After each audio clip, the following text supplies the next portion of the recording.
Hey, Chicagoland investors. How long do you think it takes to rent out your property in the city versus the suburbs? We're going to break that down here today.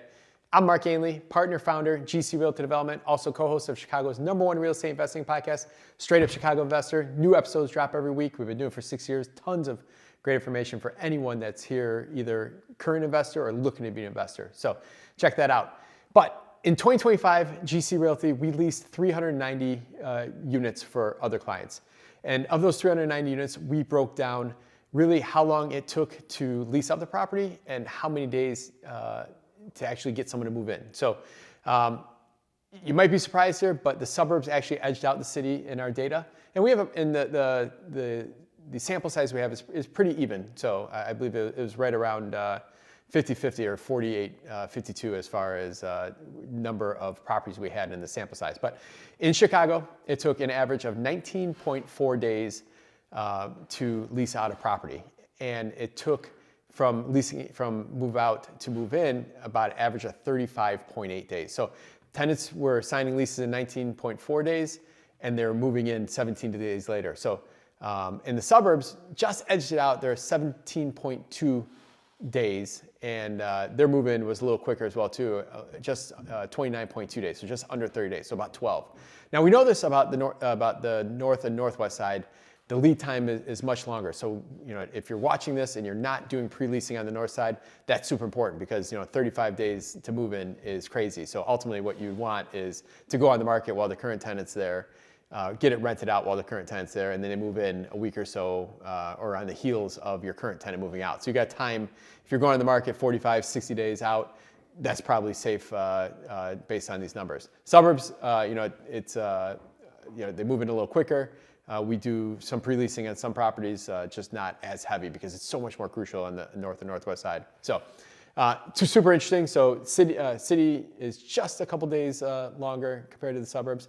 But what I found interesting was I broke it down by quarters. So in Q1, both the city and suburb in 2025 were right around 28%. City was 28.9, suburbs were 28.1. I'm sorry, I said percent. Days on market.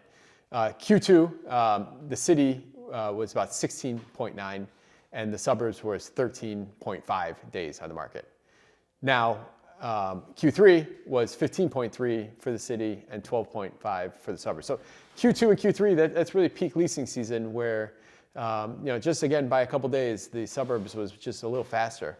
But it's funny, in Q4, it actually was a total flip where the properties in the city rented in about 18.9 days versus 22.1 in the suburbs. So a lot of people say that's around schools and so forth in the suburbs, and you just have a little more transient type housing population in the city. So I don't know, that might be true, might not be true, but it's kind of a projection. Now, I even broke down kind of what the fastest neighborhoods and the fastest cities were. So Streamwood on average was only 5.4 days time on market, which kind of amazed me. So if you have a property in Streamwood and you're thinking about renting it, either ask for more rent or you could count on and maybe push the rents up, or you'll be able to get it rented pretty quick. Elgin was second, so 9.2 days. We got things rented really quick there too. And then Schaumburg was third. Now Schaumburg doesn't surprise me, right? There's so many people moving in and out of Schaumburg, it's pretty nice. It took about an average of 9.9 days to be on the market. Now, as far as the city goes, we didn't break it down by neighborhood, which I think I'm gonna go back and do. But we really grouped together as really north side, west side, and south side, which the north side kind of is the north and northwest side. The west is really the west, straight out. And then the south is really southeast and then southwest. So which one do you think rented faster? If you said north side, you're right. So north side was an average about 14.1 days.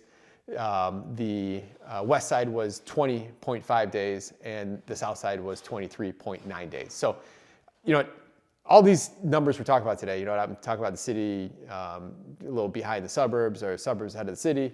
These are all amazing numbers. As a landlord, these numbers show me this is a very healthy rental market still. And I think the numbers were just a tad less even in 2024. So we'll see how things happen in 2026. I don't think too much will change. I think it's still a landlord market. If you don't push the rents too high and scare tenants away, from your particular properties, you should be in good shape here in 2026 to be able to get people moving pretty quick. So love to hear your feedback. Love to hear what you're experiencing. If you have any questions about your property, love to help you as well too. We do tenant placement for for any investor here in the Chicago market. We do property management as well too. So anytime we can help you, we'd love to help you. Otherwise, we'll see you soon.